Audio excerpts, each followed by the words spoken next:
In this video, I'm going to be showing you exactly how to set up the Celestron Nexstar 127 SLT. As you can see, it's literally just arrived for me, and I'm going to be showing you step by step everything that you need to do in the correct order, along with sharing some of my tips and suggestions so that you have this telescope ready for use. Now, if you have any questions, comments or feedback about the setup or about this telescope in general, then leave a comment down below. I will do my best to answer any questions that you have and just help you as best that I can. So with that said, let's delve into the setup. Now, the first thing you need to do is unbox the telescope. At this particular point, I would recommend two things. The first is that you check that you have everything available in these boxes and that nothing is missing. That's particularly important if you're buying this second hand.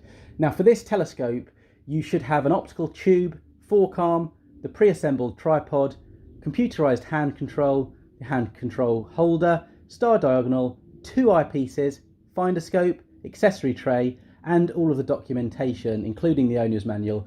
You also should have the Sky CD and telescope control software. That should all be kind of included in that. The other thing I'd recommend at this stage, the second thing, is that you make note of what come out of what box. Now, that's really handy, particularly if you are looking to store this away, or you may, because you may want to sell this further down the line if you're upgrading your telescope.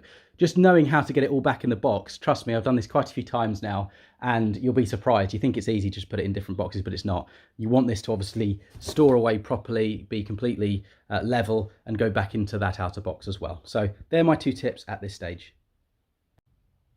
Now, the first thing we need to do is set up the tripod. So take it out of any exterior packaging and just extend each tripod leg so that the central leg brace is completely flat and level. So you basically just need to extend each of these out. It's very simple, but I'm doing this with one hand, so it probably looks more challenging than it is. So this is what we need to do for step one. Next, you want to loosen each tripod leg locking knob. So there's three of those. Make sure they're nice and loose. And then what we're looking to do here is extend the tripod legs to your desired length. And then you basically retighten these knobs when you're happy. So basically, I've already unlocked these. So if I just pull this up just to, well, actually, if I put this on its side just to illustrate the point. So I'm pulling that out to its desired length. And then when we're happy, we are essentially screwing that back in. When you know you're going the right way, it'll get tighter. You want that nice and tight in there. Okay, you do that for each leg. So that now move on to this leg. It's easier if it's standing up, of course. So I have just gone ahead and extended all three legs and locked them in place. Now, one of the benefits of this telescope is that it has a bubble level so that you can check that all three legs are extended to the same length and that the platform is level for the telescope. So check this here. Obviously, you want that bubble to be in the center. If it's not in the center, it means one of your legs isn't correctly adjusted. Next, we need to put the accessory tray in. It's this particular component here, and it's very, very simple to do. You'll notice that there's actually a locking mechanism in place. So all you need to do is line it up so it kind of slots on. Let me show you that again.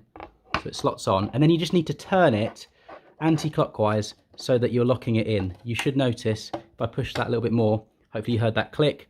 You basically want this to, hopefully you can see that now, it's aligned on all three different areas of the tripod legs. That is now secure in place. That's not going anywhere. That's exactly what you want to get to with the accessory tray. So you may have noticed, but my fork arm was already attached to the tripod. That's how it arrived for me. But if it's not for you, what you need to do at this point is essentially just attach it on. So I've unattached it just to show you. You basically put it on. You'll see there's a little screw in there. You put that on top, and then you'll notice that there's at the bottom, there's this here, and you just need to essentially screw that in place. Okay, I'm going to do that off of camera. Yeah, I'm turning that clockwise, by the way. I'm going to do that off camera just to protect the fork arm. Hopefully it won't fall down. Now you want to locate your optical tube dovetail. It should be packaged up like this, particularly if it's brand new. All you want to do at this point is basically just unpackage this, keep it all, because it's really, really good for protecting it when it's not in use. So yeah, unpackage it, and then by that point, we'll be ready for the next step. So you need to be really, really careful here. But what we're looking to do is put this dovetail into the fork arm as follows. So this is the fork arm, and you'll see what I've done ahead of time. I suggest that you do this as well. Unscrew this. So I've unscrewed, hopefully you can see that screw in there. We want this to come out as far as possible, okay? Now bear in mind, you need to be really, really careful for this step because we're going to be putting the dovetail, so we're going to be sliding that in here and then locking this screw to tighten this in place. Now of course, you want the lens of the telescope to be facing outwards and you want your eyepiece to be somewhere down here. Okay, let me just walk you through that in the next step. I'm now going to show you how to attach it. Now you need to be really careful here. This is really, really heavy as well. So if you have got an extra pair of hands, I would strongly recommend that. But what we're essentially doing, got the dovetail, and hopefully you can see that. You're just sliding it in to that particular fork arm. So hopefully you can see that. May require a little bit of manipulation and it will start to slide down. Hopefully you can see that. Now be sure to hold this the whole time. So I'm just going to walk around this way. Be sure to hold that the whole time. Now we need to screw this in. So don't let go. Do not let go here. Screw this in so that it is essentially locking that optical tube into place via that dovetail. So it's kind of like a vise, if you can imagine a vise. Now this is starting to get tight here, but still I would strongly recommend that you do not let go of this until you are really happy. You might even want to keep your hands here when you do so. But here we go, our optical tube is now on our telescope. Now we need to attach the finder scope. So you need to find this particular element on the telescope, make sure it's nice and unscrewed, and then ensuring it's the correct way, slide it from the bottom upwards here, and then we're attaching it, making sure this screw again is nice and secure. When you can't go anymore, just double check it, and there we go, our finder scope is now on. Now it's time to add the diagonal. So what we want to do here is take this off, this particular cap. You'll notice that there's two screws here. Make sure they're nice and loose to begin with. We're putting this chrome part of the diagonal in here. So as I say, you might need to unscrew these a bit further. Make sure that fits in. It will slot in like that. And then we're screwing it, these two screws here, we're screwing these back to lock that diagonal in place. Now it's time to add an eyepiece. You get two with this telescope, a 10mm and 25mm. Locate the 25. Now the reason why I recommend using this to begin with is you'll have a wider field of view of the sky, and it just makes locating objects easier as well. So that's why I recommend the 25. Now to add an eyepiece to the telescope, first just remove that cap. Now here's another tip for you. Unscrew these first. Keep all the caps in the accessory tray, okay, because they help to protect all the optics. So I need to move this out. See that? Put that in there. You'll notice I put another one in there from the diagonal in there, okay.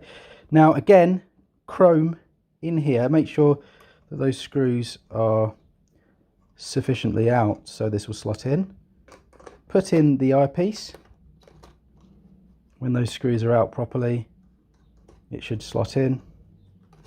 There you go, and then screw it back in to secure that 25mm eyepiece in place. Now you want to attach the plastic hand controller holder to one of the tripod legs. Now I recommend, this is where we're going to attach the controller via the cable, so I recommend kind of going somewhere along here on that particular leg. Just push it in.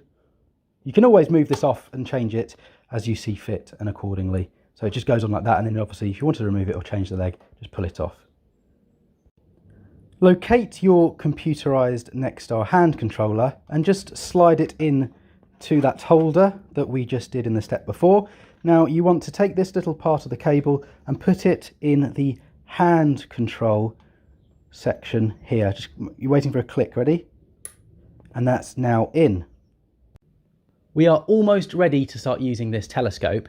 All you need to do at this point is remove any remaining caps. So there's one here on the eyepiece. You need to obviously set up your finder scope. If it's brand new, you may need to remove this tag. And be sure to remove, the lens cap as well, this big one on the front, so that obviously you can see out of your telescope. Now there's one other thing you need to do for the computerization aspect, and that's put some batteries in. So you need to remove this particular casing here. There's buttons each side, hopefully you can see that. So there's one here and there's one here. You remove that basically and it comes off. Hopefully I can do that with one hand. It's quite tricky one hand. But that comes off. I nearly got it. There we go. Didn't want to break it, sorry. And then you need to put in some batteries. So I think they're AA batteries go in there, and that enables the computerization aspect of the telescope. So there are 8 you need to put in. So remember there's some underneath as well. So you make sure they're in properly and make sure that's all in compact and neat. And then put this back over the top. Clicks in place. And then you should be ready to start viewing. So that's how to set up the Celestron Nexstar 127 SLT. Hope this video is useful. Any questions, comments, feedback, drop them down below. I will also be releasing another video on how to use this telescope, particularly the computerization aspect of it and this control panel and how we can use it to identify objects in the sky. So if you want to watch that, be sure to subscribe and hit the bell button to be alerted of when I release that video. Also going to be releasing other videos pertaining to this telescope. You know, the best things to see, my review once I've got out using it for several weeks, etc., etc. So with all that said, best of luck and I hope you have an excellent day.